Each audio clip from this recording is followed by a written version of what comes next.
Hi everyone, this is Dr. Rob. And this is Dr. Claire. And we are your Dance Prehab Performance Physical Therapists. So for this month, Dance Prehab Dialogues is concerned, we had a question come in, and the question was, as a dancer or dance family, how do I best advocate for myself? How do I make sure I am honoring the integrity of my physical and mental health, and what is safe for me, and both within the context of healing and treatment? It's a question we get a lot in terms of, how do I make sure I'm speaking out? How do I make sure that I am getting the things that I need to get, and then making sure that I can continue to do what I need to do to make sure that I am taking care of that, I'm taking care of myself. I think on the other end, us as healthcare practitioners and physical therapists, we're constantly telling people to advocate for themselves. And so I think today it'll be nice to talk a little bit about advocacy and what does that mean in terms of, what does that mean for the family and what does that mean for us, and even more specifically, advocacy within the context of youth dance, youth competitive dance in Southern California, in Orange County sometimes. Sometimes that's hard to put into perspective for the dancer because there are so many factors that go into account for how to advocate and what sort of barriers exist to them advocating for themselves, whether it's different opinions that they hear from all of the different environments they're surrounded in, all of the different people they are involved with or surround themselves by. And so that can be a barrier to first speaking out and also not knowing exactly when to speak out. So sometimes that can be a little bit fuzzy with, okay, is this something that's okay and normal for me? Can I push through it? Or is this when it's time for me to say something? And at what cost does that come at for me? As physical therapists, that's something that poses a challenge for us with how we facilitate that. Our hope is that we can kind of make communication streamlined through all of these different parties that come into play. How do you navigate those conversations with dancers who are afraid to speak up because this can cost me a part? I don't want to let down my fellow dancers or my teachers, especially in all of these different environments that I exist in. There's so many things to think about. So many things. I know. I think about, and once again, approaching healthcare from this holistic perspective. It's, we're thinking about the different levels that are in play. And so there is going to be the individual, there is going to be, beyond that, the community, and then beyond that is going to be, we'll always talk about the structures and the frameworks and how culture has informed our ability to talk about these things and our ability to, on all parties, our ability to make headway in these types of conversations. So when a dancer comes, I think it's really identifying first what types of barriers they're running into and being able to speak that into existence and being able to acknowledge those things. Some barriers that I have often heard about is, as you mentioned, right, they are afraid to say something because they might feel like if they were to say something, they will be either looked down upon or that they're going to lose a role or that they will be essentially perceived in some negative way by some authority, generally like a teacher or perhaps a studio director. And like you said, they don't want to let their friends down either, right?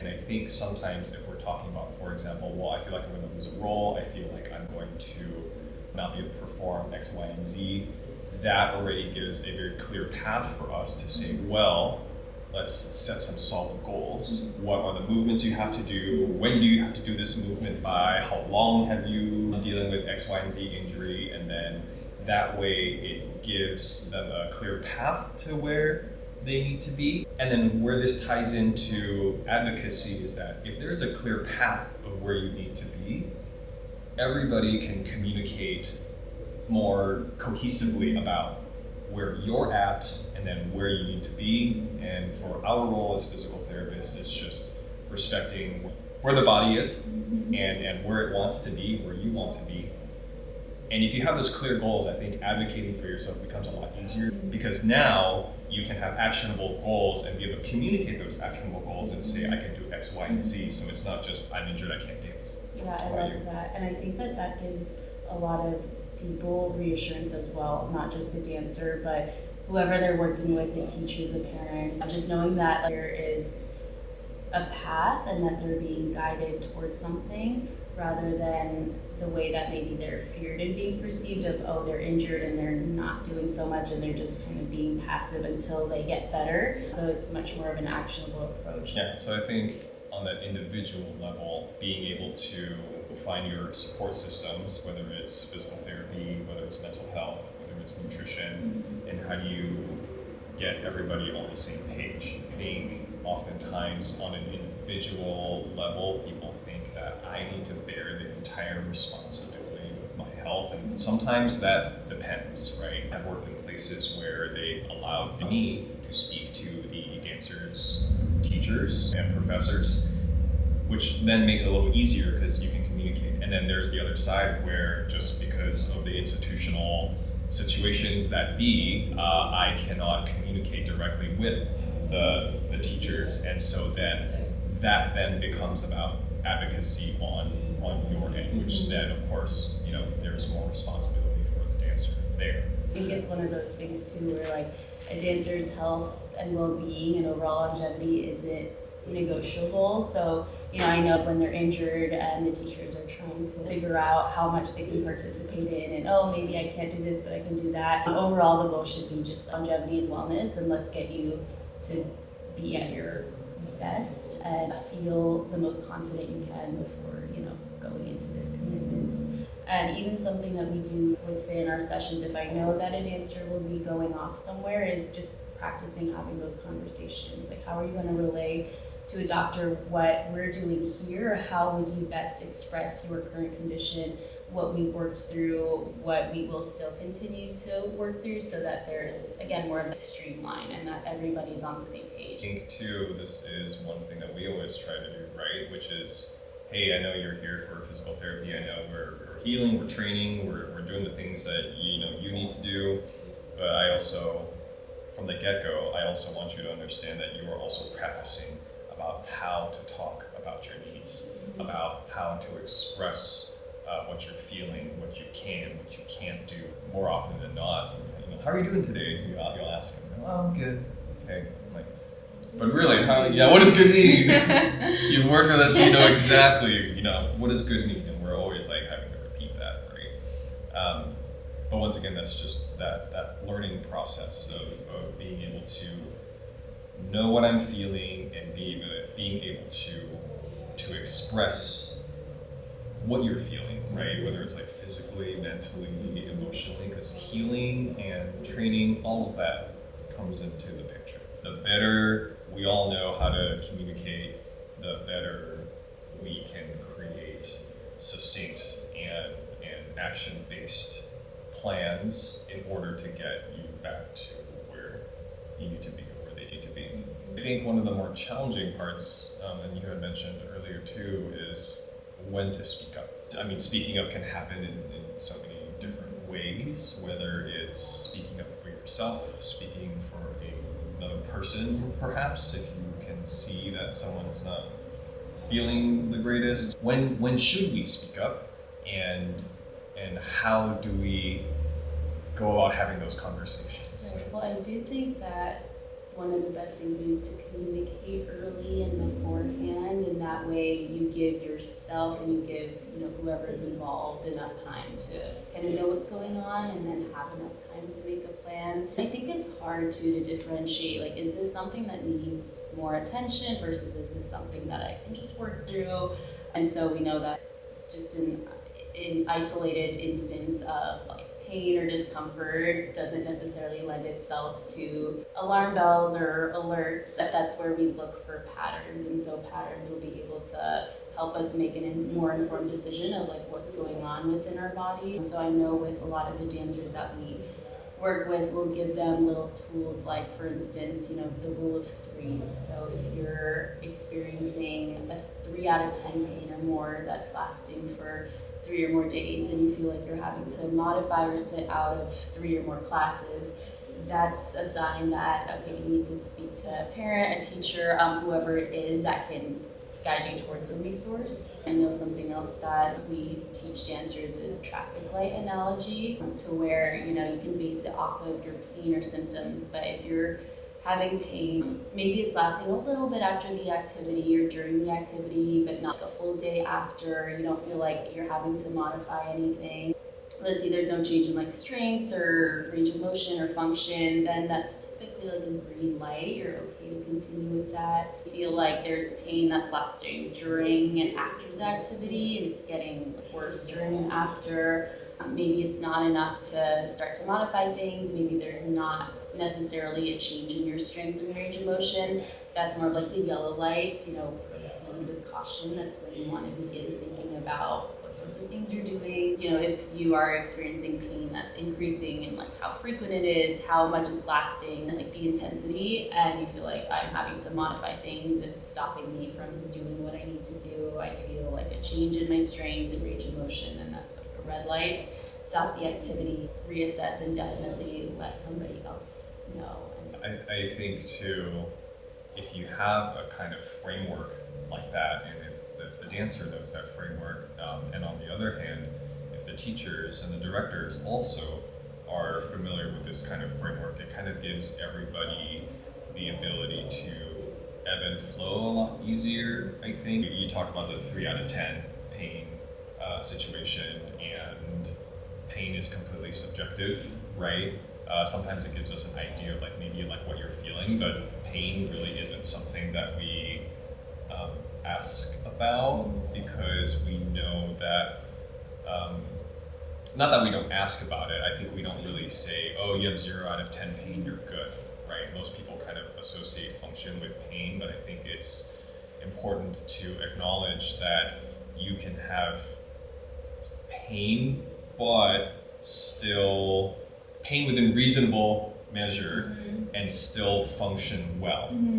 And of course, that comes down to a few more nuanced conversations of well, is this pain physical, or is this pain sort of manifesting in different ways, right? So I just want to acknowledge that as far as the 3 out of 10 pain situation. And we know that if you had a really intense workout, soreness is going to be more manifest as that idea of pain or discomfort, right? So, if you had a really hard workout and you're feeling oh, I feel like I did something to my calf, and you're kind of at that 48, 72 hour mark, generally speaking, if it dissipates after that, not a bad sign, right? I am not as concerned. Once again, if you had a really strenuous day and say your pain keeps getting worse after 3 days, then you're going to say, hey, pay attention to it. It doesn't mean call an ambulance. It doesn't mean dial 911 or oh, I need to get in, but at least have a conversation, right? Plant those seeds, and so that there's if it is something that needs to come up, you can already have that conversation versus I'm fine. Boom, I cannot do anything, right?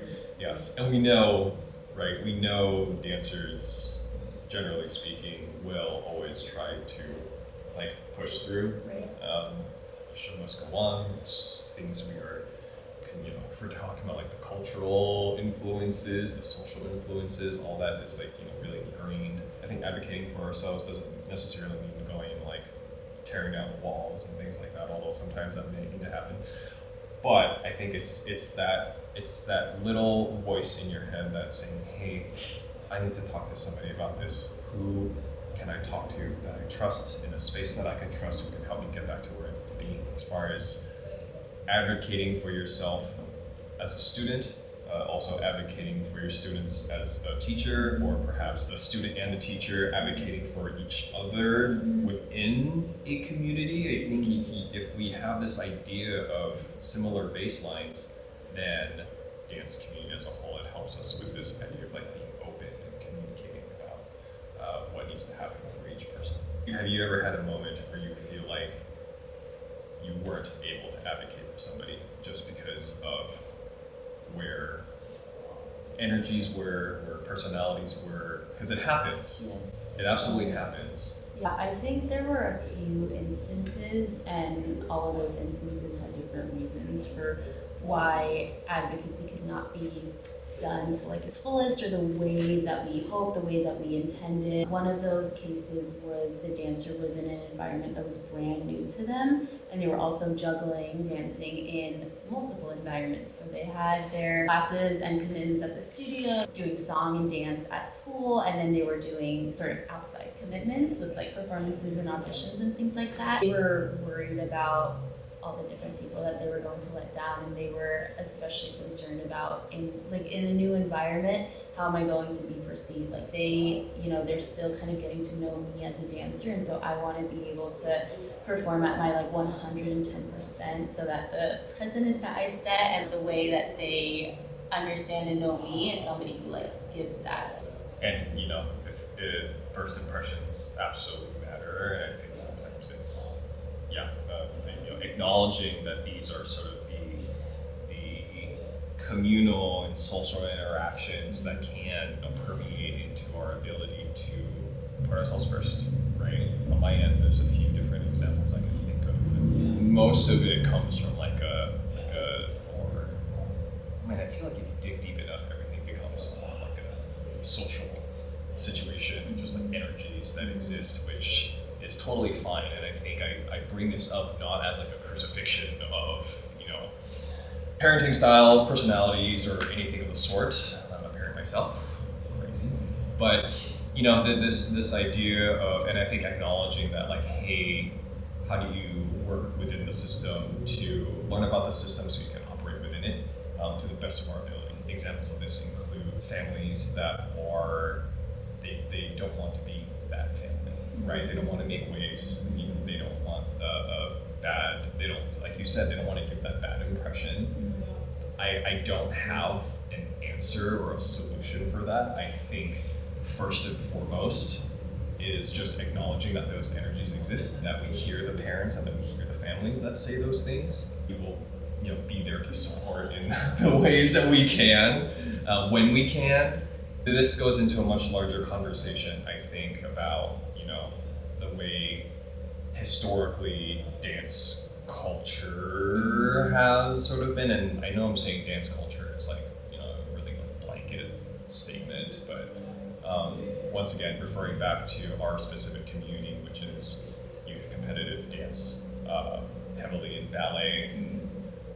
Another dialogue situation would be, what are the cultural implications of 400 years of ballet on current ideas of shall we say health and decisions and bodily autonomy, and yes. What is the perception of obviously the female body and the female form, and how that plays a role into difficulty with advocacy, right? I think one more thing to add to the parent conversation is how much is my child doing? We are very fortunate to work with a demographic of dancer who all of them have very bright futures ahead of them, right? They go to very, generally speaking, well-known and prestigious colleges, and currently train at places that are known for their training, and they do well in competition. And I would say even now, a lot of these younger dancers already get professional opportunities, and so there's a lot, right? And I think sometimes with with all of these opportunities as parents, sometimes it's really sitting down and saying, okay, how do we look at everything that's going on? And in some ways, yes, the hard thing is having to pick and choose, but also kind of thinking about what needs to happen in order for the dancer, the child, I really should say child, to do well, but also not overload and burn out, right? If we've got amazing opportunities in various places, how do you communicate across all the different teachers or all the different training programs that might be part of high school, right? Dance conservatory maybe, after school studio, and then training program, either in our area or in LA. Let's say someone got a significant role in all three of these. All of a sudden it's are all of these teachers talking to each other, and do they know how much load is actually going on this one person? right? If you have someone who's really great at acro, then all of a sudden they're asked to do acro in every single piece, but nobody knows how much they're actually doing because the teachers might not necessarily talk with each other. You as the parent see that. Yeah. You can, I mean, if your child is acro, maybe you can sit and watch them and count how many aerials they're doing a day, you know? So I think it's things like that where as a parent you can already begin to look at things like that to see just how much they're doing because they see that. And even as a parent, finding your trusted community to say, hey, my kid's being overloaded, how do I communicate this to all 3 different teachers that have no idea that my kid is doing this in each of their thing, right? Of course, there are a lot of limitations that might stand in our way and stand in the dancer's way for speaking up for themselves.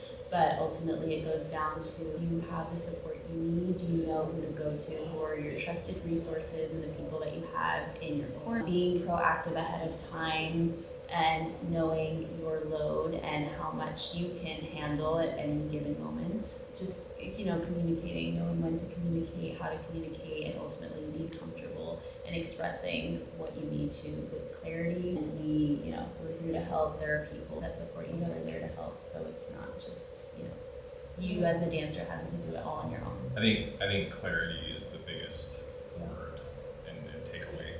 Because I think if you have clarity, if you're clear about what your history has been with a certain injury, the better you're going to know how to move forward. If you have clarity about how much you're doing in this moment, then you are going to have more actionable things that you can do to make sure that you don't overload yourself later, right? If you have clarity about who you trust and the spaces that you trust, then those people are going to be able to vouch for you and going to be able to provide support in how to move forth. As a dancer, you have clarity about what your progress is going to be. As a parent, you're going to have clarity about your child's health status and where you're at. As a teacher, you have clarity about how much you can push in terms of choreography, how to keep the dancers involved in their community. And as a director, you have clarity about the types of people that you are bringing into your studio or what kind of training is happening and how do we all fit into this idea of like a dancer-centered healthcare system, and what are all the different roles we play? How can we all be involved in advocating for the wellness and the health of not just the dancer, but the child who has chosen dance as their method of expression and their method of exploring and experiencing the world.